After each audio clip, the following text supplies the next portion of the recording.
వెళ్ళాలో అర్థం కాలేదు. ఒక దారి తెన్ను లేని ప్రయత్నం అయిపోయింది. ఏం చేయాలో, ఎక్కడ ఉండాలో తెలియలేదు. అందుకే వెనక్కొచ్చేశాను. నేను బయటికి వెళ్ళినప్పుడు ఎవరు నన్ను గమనించలేదు. మళ్ళీ వెనక్కొచ్చినప్పుడు ఎవరు నన్ను గమనించలేదు. టిఫిన్ చేయలేదు, భోజనం చేయలేదు, కనీసం టీ కాఫీ కూడా తాగలేదు.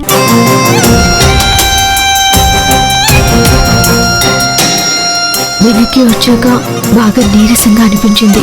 కళ్ళు తిరుగుతున్నట్టు అనిపించింది. మంచం పక్కన పడిపోయాను.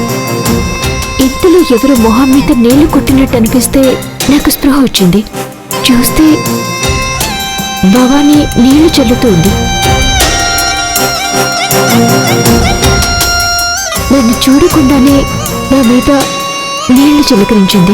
మరి మేము వెతికినప్పుడు మీ లగేజ్ కూడా లేదు కదా? ఇంట్లో నుంచి నేను వెళ్ళిపోదామని లగేజ్ కూడా తీసుకుని వెళ్ళాను.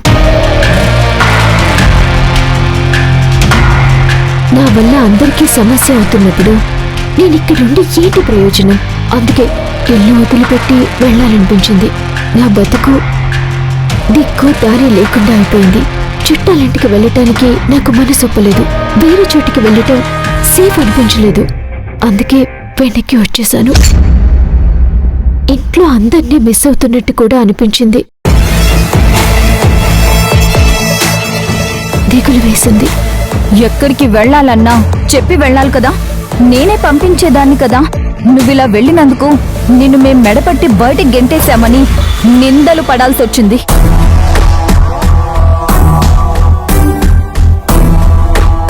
నీ మంచు కోరుకునే నీ మనుషులు మమ్మల్ని తప్పు పట్టారు. నా మనిషి అంటే నువ్వు కాకుండా ఈ ఇంట్లో ఎవరున్నారు శివగామి?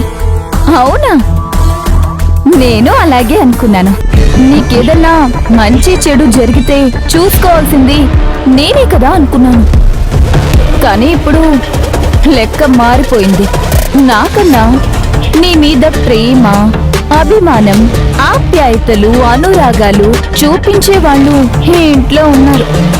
నువ్వు ఎవరి గురించి మాట్లాడుతున్నావో నాకు అర్థం కావట్లేదు శివగామి. అవునా? ఇంకెవరి గురించి? నా గురించే చెప్తుంది.